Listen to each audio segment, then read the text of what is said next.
अस्सलाम वालेकुम नाज़रीन, तेलंगाना न्यूज़ टुडे में आपका खैर मकदम है। मैं मोहम्मद इजहार, पेश खिदमत हेडलाइंस। बीआरएस के सरबराह और वज़ीर आला के चंद्रशेखर राव ने कहा है कि फाशिस्तों और गुंडों को जमहूरियत में कामयाबी नहीं मिलनी चाहिए।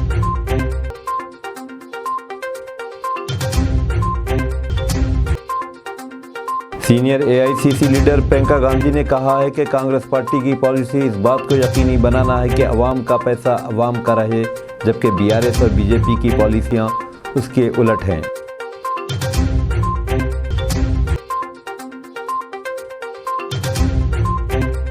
बीजेपी के कौमी सदर जेपी नड्डा ने इल्जाम लगाया कि कालेश्वरम आबपाशी प्रोजेक्ट करप्शन की अलामत बन गया है।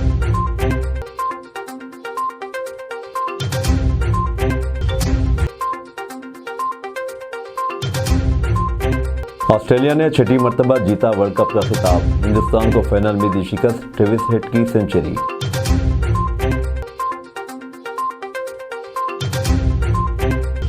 अब खबरें तफसील के साथ। Senior AICC leader Priyanka Gandhi ने कहा है कि कांग्रेस की पॉलिसी इस बात को यकीनी बनाना है कि अवामी पैसा अवाम का है, जबकि बीआरएस और बीजेपी की पॉलिसियां उससे अलग हैं। कुमरा भीम आसिफाबाद में एक इंतखाबी रैली से खिताब करते हुए प्रियंका गांधी ने कहा कि अगर कोई हुकूमत कुछ गलत कर रही है, अवाम को चाहिए कि उठ खड़े हों। उन्होंने यकीन दिलाया कि अगर कांग्रेस रियासत में हुकूमत बनाएगी तो वो नौजवानों के लिए 2 लाख सरकारी नौकरियों को यकीनी बनाएगी और किसानों की फसलों पर इमदादी कीमत देगी और 2 लाख रुपए के कर्ज माफ़ करेगी। प्रियंका गांधी ने सवाल किया कि क्यों वज़ीर-ए-आज़म नरेंद्र मोदी ने कालेश्वरम और दहली शराब इस्काम के बारे में कुछ नहीं बोला है। इससे पहले दिन में खानापुर में एक रैली से खिताब करते हुए प्रियंका गांधी ने इल्ज़ाम लगाया कि बीआरएस ने पुद्दुपट्टों के नाम पर आदिवासियों को धोखा दिया है। प्रियंका गांधी ने कहा कि कांग्रेस जानती है कि तेलंगाना को कैसे तरक्की दी जाए। बीआरएस के सदर और वज़ीर आला के चंद्रशेखर राव ने कहा है कि जमहूरियत में फाशिस्तों और गुंडों को कामयाबी नहीं मिलनी चाहिए। आलमपुर में आज पार्टी की इंतखाबी रैली से खिताब करते हुए उन्होंने कहा कि कांग्रेस ने जो नाइंसाफ़ियाँ की हैं, इन्हें सुधारा जा रहा है। उन्होंने अवाम से कहा कि वो पालामूर में होने वाली तब्दीली को पहचाने, जहां कभी बड़े पैमाने पर नकल मकानी होती थी। उन्होंने ये भी दावा किया कि कांग्रेस ने ही इससे पहले कलवाकुर्ती, नटमपाड़ू और भीमा प्रोजेक्ट को ज़ेर इल्तवा रखा। उन्होंने दोबारा हुकूमत में आने पर वाल्मीकि बोया तबके को कबायली दर्जा देने का वादा किया। बाद में कोल्हापुर में एक इंतखाबी जलसे से खिताब करते हुए केसीआर ने यह बात दोहराई कि बीआरएस पार्टी तेलंगाना के हुकूक की हिफाजत के लिए पैदा हुई है। उन्होंने अवाम से कहा कि वो ये सोचें कि कौन सी पार्टी तरक्की और भलाई के लिए बेहतर है। केसीआर ने नागर कर्नूल में भी इंतखाबी जलसे से खिताब किया। बीजेपी के कौमी सदर जेपी नड्डा ने आज पार्टी उम्मीदवारों की तायद में नारायणपेट और चिवल्ला में मुहिम चलाई। नारायणपेट में इंतखाबी रैली से खिताब करते हुए नड्डा ने इल्ज़ाम लगाया कि बीआरएस सरकार असेंबली रियासती हुकूमत की दलित बंधु स्कीम में 30% कमीशन हासिल कर रहे हैं। उन्होंने ये भी इल्ज़ाम लगाया कि कालेश्वरम प्रोजेक्ट वज़ीर आला के चंद्रशेखर राव के लिए एटीएम का काम कर रहा है और ये करप्शन की अलामत बन गया है। उन्होंने कहा कि तेलंगाना में हुकूमत बनाने पर बीजेपी कालेश्वरम प्रोजेक्ट में करप्शन की तहकीकात करेगी और कातियों को जेल भेजेगी। उन्होंने ये भी इल्ज़ाम लगाया कि नई रियासत में मंदिरों की ज़मीनों का इस्तेमाल दूसरे मकसदों के लिए किया जा रहा है। बाद में चिवल्ला में एक जलसे से खिताब करते हुए जेपी नड्डा ने बीआरएस के दौर को जालिमाना दौर करार दिया और वोटर्स से अपील की कि वो इस महीने की 30 तारीख को पार्टी को शिकस्त दें। उन्होंने कहा कि अलहदा रियासत तेलंगाना के फ़ायदे सिर्फ केसीआर ख़ानदान को हासिल हुए, अवाम को नहीं। उन्होंने कहा कि ये चुनाव तेलंगाना के मुस्तकबिल का फैसला करेंगे। इलेक्शन कमीशन ने अहदेदारों को हिदायत दी है कि वो 4 शूबे तक तेलंगाना में हल्केवारी ईवीएम्स के अलाटमेंट का अमल पूरा करें। इलेक्शन कमीशन ने कहा कि इसने 78 असम्बली हल्कों में कंट्रोल यूनिट्स, बैलेट्स और वीवीपैट्स की तकसीम का अमल शुरू किया है। इंतखाबी मुबस्सिरीन की मौजूदगी में मायने के लिए पहले मरहले के बाद अलाटमेंट किया जा रहा है। दूसरे 41 हल्कों में इजाफी बैलेट यूनिट्स रवाना की गई क्योंकि वहां उम्मीदवारों की बड़ी तादाद है। अब तक सुविधा पोर्टल के जरिए जमातों और उम्मीदवारों को 22,254 इजाज़तनामे दिए गए हैं। वनपर्ती हल्के में बीजेपी, बीआरएस और कांग्रेस के उम्मीदवार 3 देहातों में मुहिम चला रहे हैं। ये जमातें वोटर्स को अपनी तनकीद, जवाबी तनकीद और वादों से मुतासिर करने की कोशिश कर रहे हैं। उम्मीदवारों के अरकान ख़ानदान मुहिम में हिस्सा ले रहे हैं। रियासती वजीर निरंजन रेड्डी ने, जो बीआरएस के उम्मीदवार हैं, आज वेंकटपुर, अंकुर और चेनागुंटापल्ली देहातों में मुहिम चलाई। कांग्रेस उम्मीदवार मेघा रेड्डी ने वनपर्ती जिले हेडक्वार्टर में सुबह चहलकदमी करने वालों से मुलाकात की, उनकी तायीद तलब की। बीजेपी उम्मीदवार अंजुना रेड्डी ने श्रीरंगापुर मंडल के देहातों में मुहिम चलाई। पीसीसी सदर रेवंत रेड्डी ने बात साफ की है कि अगर कांग्रेस पार्टी जीतती है तो इस बारे में फैसला करना हाईकमान का काम होगा कि कौन चीफ मिनिस्टर बनेगा। हैदराबाद में आज सहाफत से मुलाकात प्रोग्राम में खिताब करते हुए रेवंत रेड्डी ने बीआरएस के इस प्रोपेगेंडे को मुस्तरद कर दिया कि अगर कांग्रेस हुकूमत बनाएगी तो बिजली नहीं होगी। उन्होंने याद दिलाया कि आज रियासती हुकूमत जो बिजली दे रही है वो छत्तीसगढ़ से आ रही है। उन्होंने कहा कि तेलंगाना की तारीख के पिछले 10 साल तबाही के गवाह हैं और अगर कांग्रेस हुकूमत में आई तो मौजूदा ढांचों को गिराकर नई इमारतें नहीं बनाई जाएगी। उन्होंने कहा कि चीफ मिनिस्टर के कैंप ऑफिस प्रगति भवन को बाबा साहब अम्बेडकर भवन में तब्दील किया जाएगा। उन्होंने कहा कि बजट FRBM के उसूलों के मुताबिक खर्च किया जाएगा। रेवंत रेड्डी ने कहा कि इंतखाबी मंशूर में किए गए तमाम वादों पर जल्द से जल्द अमल किया जाएगा और आमदनी बढ़ाना और गरीबों में तकसीम करना कांग्रेस की पॉलिसी होगी। अंदौल के बीजेपी उम्मीदवार और साबिक वजीर बाबू मोहन को इस वक्त एक धक्का लगा जब इनके बेटे उदय मोहन ने आज सिद्दीपेट में रियासती वजीर हरीश राव की मौजूदगी में BRS में शामिल हो गए। वजीर ने इन्हें पार्टी में शामिल होने की दावत दी और कहा कि वह वजीर आला KCR का साथ दें, जिन्होंने तमाम शोबों में तेलंगाना को तरक्की दी है। बाबू मोहन इंदौल से TRS के टिकट पर रुकन असेंबली चुने गए थे और 2018 में टिकट न मिलने पर वो बीजेपी में शामिल हो गए। बाबू मोहन तेलुगु फिल्मों में कॉमेडी के किरदारों के लिए जाने जाते हैं। वो 1990 के दहर में TDP में शामिल होते हुए सियासत में दाखिल हुए। BRS MLC कविता ने आज जगतियाल जिले के धर्मापुरी में मुहिम चलाई और वोटर से अपील की कि वो पार्टी उम्मीदवार कुपुला ईश्वर को वोट दें। उन्होंने धर्मापुरी की औरतों से मुलाकात की और BRS के लिए तायीद तलब की। BRS के कारगुजार सदर और वजीर KTR ने वादा किया है कि अगर BRS असेंबली चुनाव जीतेगी तो भद्राचलम में गोदावरी के सैलाब का पायदार हल निकालेगी। इंतखाबी मुहिम के सिलसिले में KTR ने आज भद्राचलम और एलंदू में मुहिम चलाई। उन्होंने वादा किया कि अगर पार्टी कामयाबी हासिल करेगी तो भद्राचलम राम मंदिर को इदादरी से बेहतर बनाया जाएगा। हल्का असम्बली राजेंद्र नगर BRS के उम्मीदवार टी प्रकाश गौड़ ने अक़लियती इजलास मुनाकिद किया। इस इजलास के खुसूसी मेहमान तेलंगाना के वज़ीर दाखिला मोहम्मद महमूद अली थे। इस इजलास में हज कमेटी के चेयरमैन मोहम्मद सलीम, मकामी BRS लीडर मोहम्मद मुर्तज़ा अली, शेख नईम, मोहम्मद गौस, सुलेमान नगर डिवीज़न नायब सदर भी मौजूद थे। इस मौके पर वज़ीर दाखिला महमूद अली ने कहा कि तेलंगाना की तबाही की जिम्मेदार कांग्रेस है। उन्होंने कहा कि तेलंगाना का माइनॉरिटी बजट 2000 करोड़ है। उन्होंने कहा कि माइनॉरिटी के 1,20,000 बच्चे माइनॉरिटी रेजिडेंशियल स्कूल्स में पढ़ रहे हैं। कम से कम 20 बार आज हाउस पर जाकर धरना दिया था कि कम से कम हमारे देहातों में रहने वाले जो मस्जिदों में इमामत और मौज़नी करते हैं उनके हालात बहुत खराब है, उन्हें कुछ तो कुछ हथियार दिया जाए। मगर कांग्रेस जमात एक बहरी और गूंगी जमात थी, उसने कभी नहीं सुना। तेलंगाना बनने के बाद जब एक बार जाकर मैं CM साहब से कहा, साहब हमारे इमाम और मौजूद हजरात को कुछ हदिया दिया जाए। बोले क्या देना चाहिए महमूद भाई? साहब आप जो भी चाहते दीजिए। तो क्या बोले मैं बताता हूँ। अरे इमाम और मौजूद हजरात को जरूर देना चाहिए महमूद भाई, आज से ही शुरू करेंगे इसकी। क्या करते हैं इमाम साहब, क्या करते हैं मौजूद साहब? अजान देते हैं, इमाम साहब इमामत करते हैं, 5 बार इस जमीन पर भी माथा टेकते हैं, नमाज पढ़ते हैं। नमाज पढ़ने के बाद हम दुआ करते हैं। इमाम हमारे क्या दुआ करते हैं? हमारी स्टेज में अमन कायम हो। अगर 20 लाख रुपए देते हैं मेरे बहनों अपने बच्चों के लिए, CM साहब देते हैं। अगर बच्चा America, Australia, Japan, London, China जाना चाहता है, तेलंगाना बनने के बाद उन्होंने जो खर्चा किया ना, 490 करोड़ रुपया खर्चा किया है सिर्फ ओवरसीज स्कॉलरशिप। आप बताइए 490 करोड़ रुपए किन बच्चों को दिए गए? गरीब बच्चों को दिए गए ताकि जाके आला से आला तालीम हासिल करें। और एक बात बताना चाहता हूं मेरे बहनों को, मेरे नौजवानों को, मेरे भाइयों को, इस साल 2023 के अंदर जो टेमरीज के बच्चों ने दाखिला लिया है, 11 बच्चे मेडिकल में दाखिला लिए, 11 बच्चे मेडिकल में दाखिला लिए।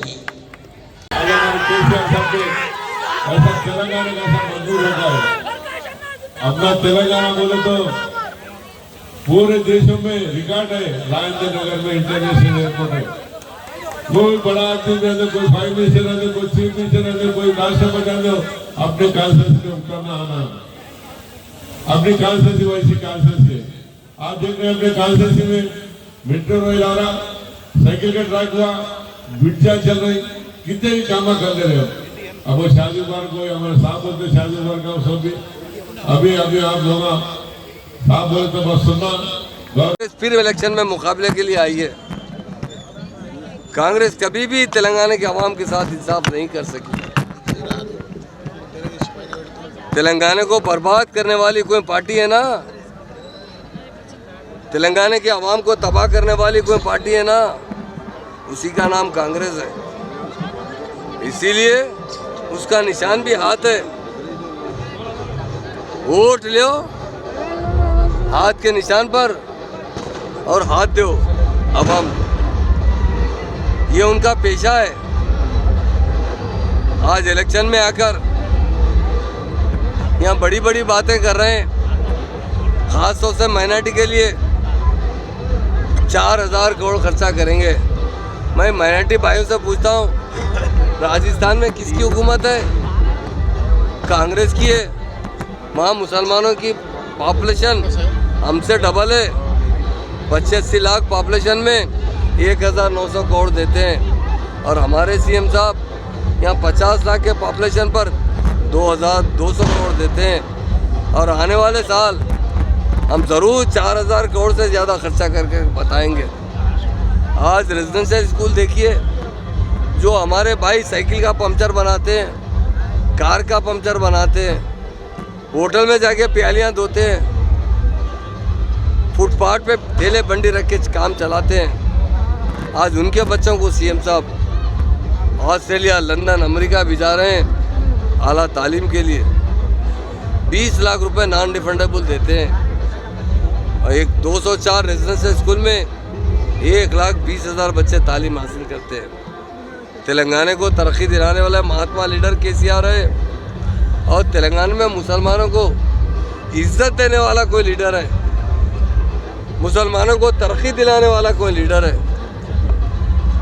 मुसलमानों को तालीम देने वाला कोई लीडर है, मुसलमानों को खुशहाल बनाने वाला कोई लीडर है, तो वो सिर्फ और सिर्फ लीडर केसीआर है। इसलिए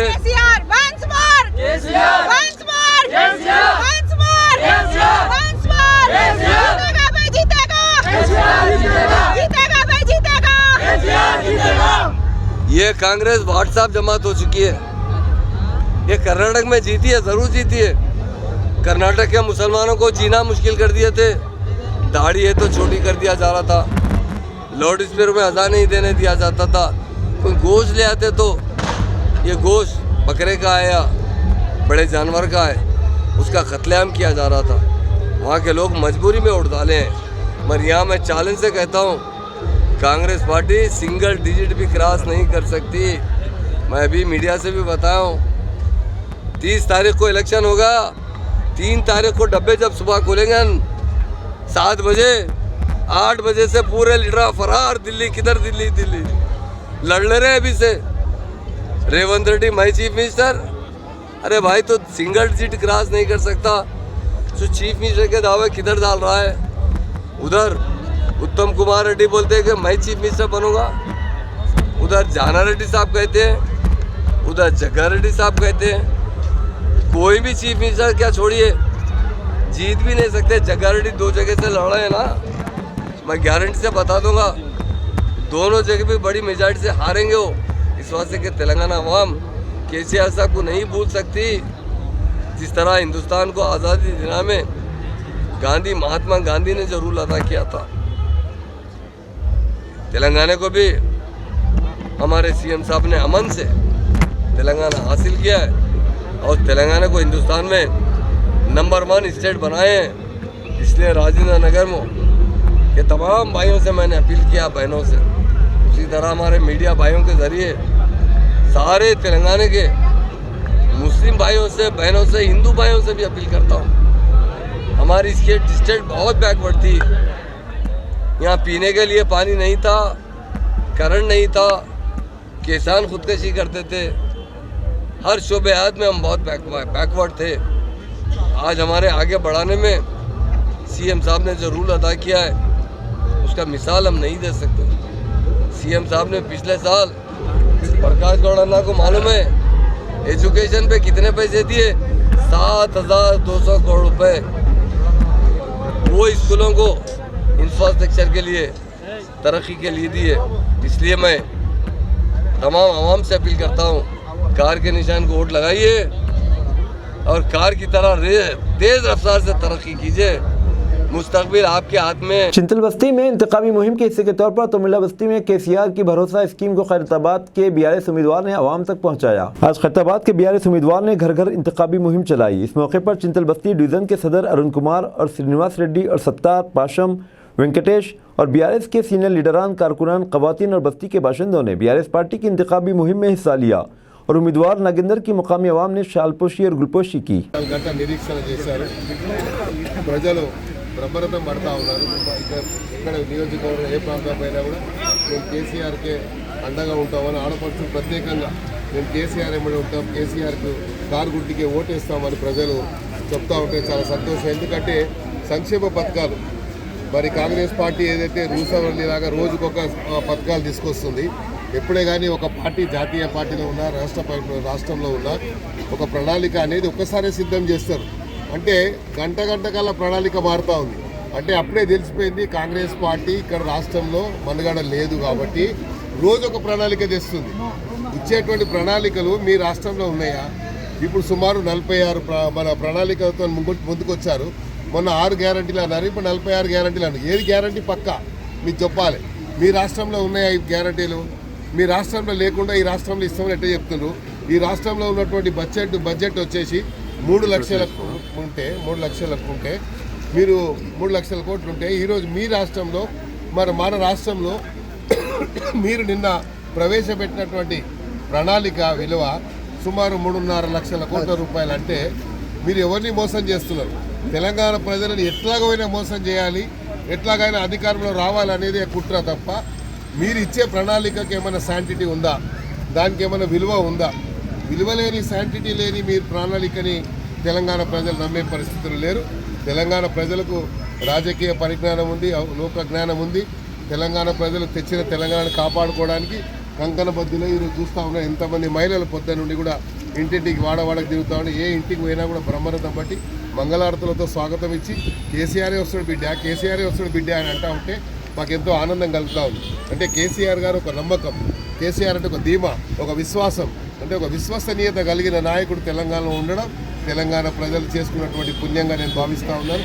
తెలంగాణ ప్రజలకు దేవుడు ఇచ్చినటువంటి వరం కేసీఆర్ గారు కాబట్టి తప్పకుండా కేసీఆర్ గారు గెలుపుని ఎవరు ఆపలేరు। ఎన్ని ప్రణాళికలు తెచ్చినా గంటకో ప్రణాళిక, రోజుకో ప్రణాళిక, ఊసరవల్లిలాగా రోజు మీరు చేస్తూ ఉన్నారు। పందుల్లాగా మరి గుంపులు వస్తూ ఉన్నారు। బీజేపీ నాయకులు, కాంగ్రెస్ నాయకులు గుంపులు వస్తూ ఉన్నారు। పులి మాత్రం సింగిల్గా వస్తుంది। తప్పకుండా వీళ్ళకి 30వ తారీఖు నాడు తెలంగాణ ప్రజలు గుణపాఠం చెప్తారు। 3వ తారీఖు నాడు దేశం తెలంగాణ అంతా పింక్ అయిపోతుంది। హైదరాబాద్ బిడ్డగా మీరు ఇప్పటికే 2 సార్లు ఇక్కడ ప్రాతినిధ్యం వహించారు। ఈ 2 టర్ముల్లో ఎలాంటి అభివృద్ధి చేశారు? మూడోసారి హ్యాట్రిక్ కూడా ఎట్లా? మూడోసారి మేము హ్యాట్రిక్ ఇక్కడ కొట్టడము, తెలంగాణలో కేసీఆర్ గారు హ్యాట్రిక్ కొట్టడం ఖాయం, అలా అనుమానం లేదు। రెండోది ఏంటంటే ఈరోజు మేము ప్రవేశపెట్టిన సంక్షేమ పథకాలే మాకందరికి కూడా నిదర్శనం। ఈరోజు తెలంగాణ ప్రజలు ఒక విశ్వాసం ఉంది కాబట్టి తెలంగాణ ప్రజలు ఏమంటున్నారు, ముఖ్యమంత్రి కేసీఆర్ గారు ఏది చెప్పినా చేస్తాడు అనేది ఒక ధీమా ఉంది। వీళ్ళు ఏం చెప్తున్నారు?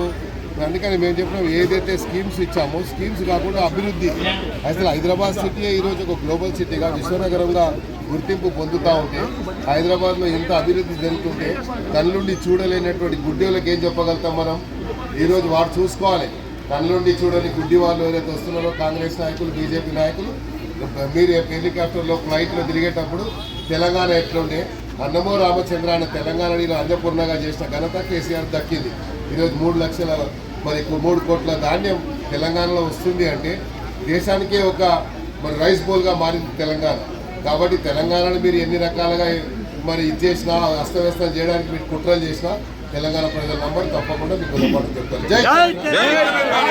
मोहतरमा Azma Shakira general secretary PCC ने वादिया मुस्तफ़ा जलपल्ली में आतिशदगी से मुतासिरा घर का मुआयना किया और माली इमदाद की। इस मौके पर मुतासिरा अहलिया फेरोज़ खान ने मीडिया से बात करते हुए आतिशदगी के वाक़े की तफसीलात से वाकिफ़ करवाया।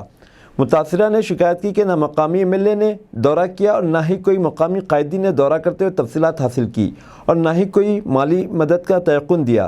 इस मौके पर मुतासिरा ने हमदर्दी का इजहार और माली इमदाद पर मोहतरमा अज़मा शाकिरा का शुक्रिया अदा किया और हुकूमत से माली इमदाद की अपील की। फेरोज खान की वाइफ हूँ। ये पीछे जो घर है मेरा है। मैं 26 को मेरे वालिद साहब का इंतकाल हो गया था। 27 को मैं यहाँ पर आई थी घर पे एक बार, बाद नमाज जुमा में यहाँ से वापस फिर अपने वालिद साहब के घर पर गई थी। 28 को मेरे को सुबह 7:30 बजे नेबर का फ़ोन आया था कि आपके घर में आग लग गई है, धुआं बाहर आ रहा है। मैं जब यहाँ पर आकर पहुंची, देखे तो मेरा घर पूरा जल गया है, कुछ भी नहीं बचा मेरे घर में। उसके बाद यहाँ के पुलिस पे हम गए और कंप्लेंट वगैरह करे। बाद में हमारी अभी तक तो कुछ भी, हमारी कोशिश तो चल रही है लेकिन हमारे को कुछ मिला नहीं। अभी पुलिस की तरफ से भी कार्रवाई चल रही बोल रहे, लेकिन कुछ तो हमें हेल्प नहीं मिला। 20 दिन हो गया है सर। अभी देखिए मेरे पास कुछ है नहीं, ना मेरे बच्चे पढ़ाई करने जा रहे हैं, ना मेरे बच्चों का कुछ है पढ़ने के लिए है ना। बहरहाल जो भी है, अभी हम तकलीफ में हैं। अब आगे देखिए, अल्लाह हमारे साथ है। आप लोग भी अगर हेल्प करें तो बहुत अच्छी बात है। अब मेरे पास साथ खड़े हुए हैं, मैडम भी हमारी हेल्प में है। आप लोग भी अगर हेल्प करें तो बड़ी मेहरबानी। अल्लाह। और मुकामी एमएलए की तरफ से तो अभी तक कुछ रिस्पांस नहीं मिला हमको। वक्तिया जब भी नहीं आए थे, ना आज तक आके पूछे क्या हाल में है आप लोग, ना कुछ करे, ना पुलिस वालों की तरफ से भी कुछ रिस्पांस नहीं मिला। ना बस्ती के कोई लीडर है, लीडर है ही नहीं यहाँ पे। लीडर का तो कोई मतलब ही नहीं है, लीडर रह के भी नहीं है। फर्स्ट डे ना आए थे, ना आज तक आए। नो लीडर तो फायदेमंद ही नहीं है यहाँ के। मैं हुकूमत से गुजारिश करती हूँ कि मेरी मदद करिए, और मेरी अपील है कि हुकूमत से कि कुछ मदद करे तो बहुत अच्छी बात है। लीडर्स तो कोई हमारी हेल्प कर रहे नहीं। अब मैडम फोन करते कि मैडम हमारे पास आगे देखिए, हमारे साथ खड़े हुए हैं, हमारे घर को देखे मैडम आके। यूसुफ पटेल से भी मिले हम, लेकिन हमारे कोई मतलब ही नहीं है मिलने का, फोन करने को कुछ मतलब ही नहीं मिल रहा, हमारे को रिस्पांस ही नहीं मिल रहा। लीडर तो हमारे माशाल्लाह लीडर है, वक्ती आते नो बस बच्चों को भड़का के चले जाते नो, इतना ही कर सकते नो और कुछ नहीं कर सकते हमारे लीडर।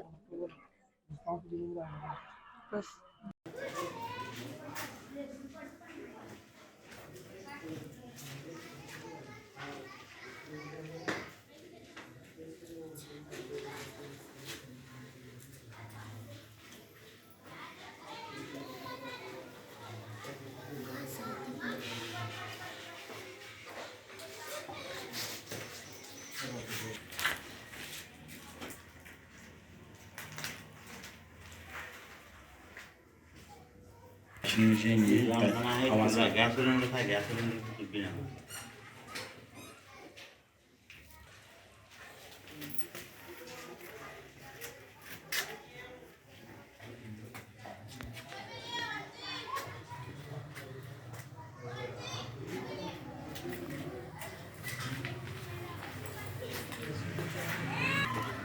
ऑस्ट्रेलिया ने छठी मर्तबा जीता वर्ल्ड कप का खिताब। हिंदुस्तान को फाइनल में दी शिकस्त, ट्रेविस हेड की century. Australia ICC men's one day world cup के फाइनल में टूर्नामेंट की नाकाबिल शिकस्त और मेजबान टीम इंडिया को 6 विकेटों से हराकर छठी बार क्रिकेट का आलमी चैंपियन बन गया।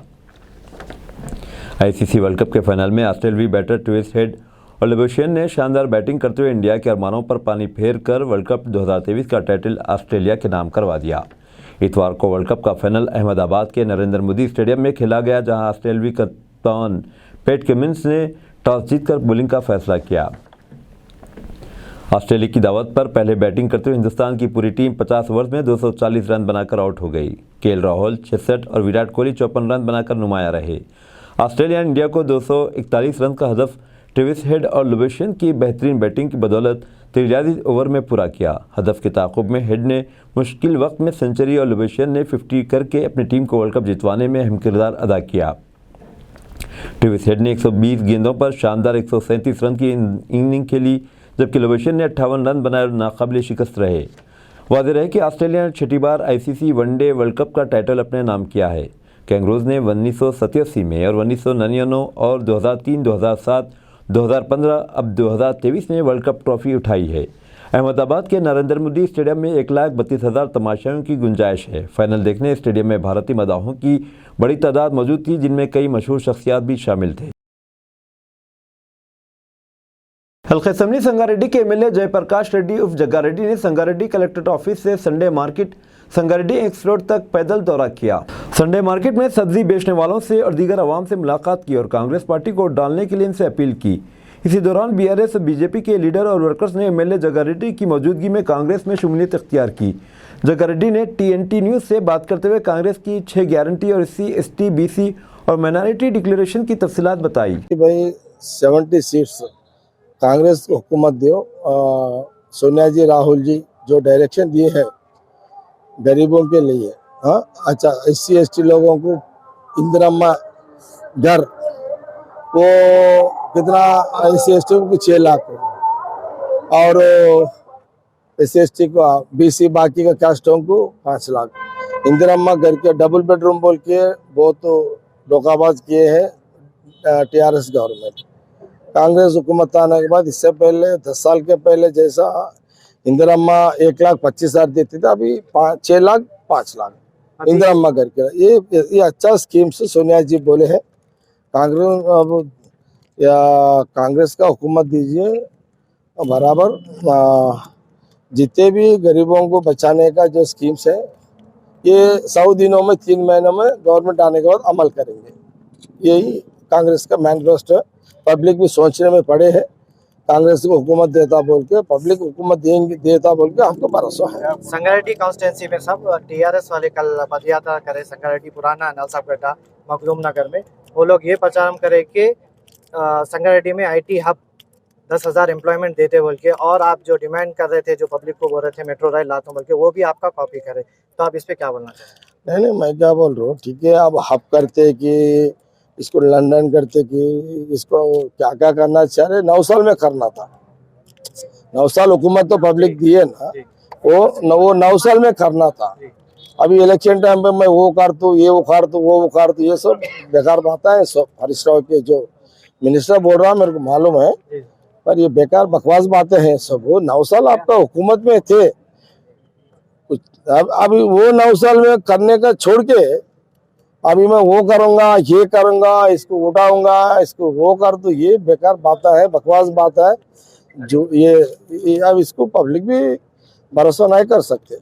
संगारेड्डी तक मियाँपुर से मेट्रो रेल आना बोल के आप बोले ना साहब, उसका भी वो लोग कल प्रचारम करे के वो लोग भी लाते बोल के, तो आप इस पे क्या बोलना चाहते हैं? ठीक है, वो लोग बोल रहे हैं, वो भी बात बोल रहे ना, 9 साल हुकूमत थे, अब मेट्रो डेटा लाना था, फिर 9 साल थे ना आप लोग। 9 साल में लाना था, जो आप वादा कर रहे ना वो लाना था तुम लोग। वो लाने का छोड़ के अब इलेक्शन को फिर वोटों के लिए ये सब ड्रामा कहीं को कर रहे, ड्रामा। इसलिए बेटर कांग्रेस क्या करना चाह रहे, कांग्रेस इससे पहले काम करे है, अभी मौका दीजिए, फिर काम करेंगे, बताएंगे काम करके। Okay, thank you. बल्लागुड़ा के बीजेपी लीडर जगजीवन रेड्डी ने की प्रेस कॉन्फ्रेंस। कल बल्लागुड़ा पुलिस स्टेशन में चंद लोगों ने इन पर इल्जाम लगाया कि उन्होंने जबरदस्ती इन लोगों को परेशान किया, उनकी जमीन पर कब्जा किया। जबकि जगजीवन रेड्डी का कहना है कि अदालत ने इनको उनकी खुली ज़मीन पर अपने कब्जे में लेने के इख्तियार दिए हैं। उन्होंने इस सिलसिले में बल्लागुड़ा पुलिस स्टेशन में शिकायत भी दर्ज कराई और अवामुन्नास को इत्तला दी कि वो इस ज़मीन के मालिक हैं और कोई भी ज़मीन में मामलात ना करें, वरना इसके खिलाफ कानूनी कार्रवाई की जाएगी। सबको सलाम।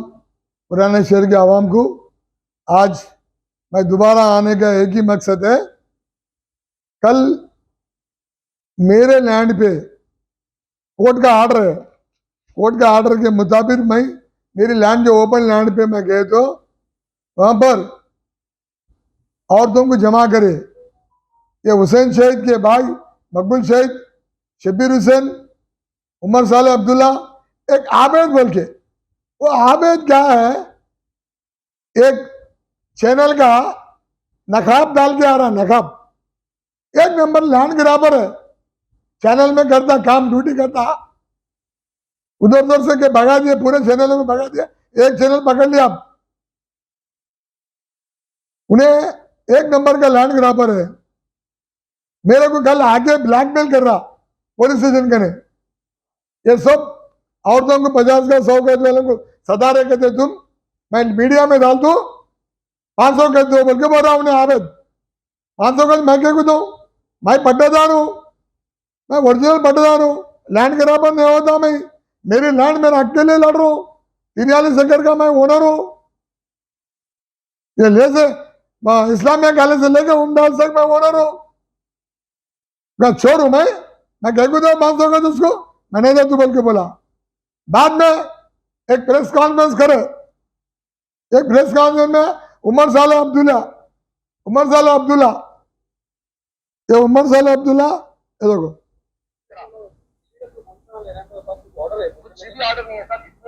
ये मुल्सा बोलता, ये मुल्सा एक नंबर का लैंड ग्राबर है। एक बेवा औरत को रख लिया उन्हें महिला दोपहली में, मैं नमाज पढ़ा दूं, मैं मुल्सा को बोल के लोगों को, बेवा औरत को, बच्चे को नमाज पढ़ा दो, बच्चे के अम्मा के साथ कांटेक्ट रखा इन्हें बेवा औरत के साथ। वो उन्हें कहते मैं बड्डेबाज हूँ, कहते उन्हें कुछ बड्डेबाज है, उन्हें कुछ लैंड ग्राबर है। और मानिक रेड्डी 83 में कोर्ट में दे दिया 43 एकड़, कोर्ट में दिया, कोर्ट का डॉक्यूमेंट मानना पड़ता, कोर्ट में कैमरा में 43 एकड़ दिया उन्हें। तुम 97 में कैसा करते, 83 में दिए, 83 में जबान में जमीन पे थूक दिया बाद में नहीं छाड़ सकते। अब दीजिए इजहारुल हक को इजाजत, मिलते हैं अगले न्यूज़ बुलेटिन में। देखते रहें तेलंगाना न्यूज़ टुडे।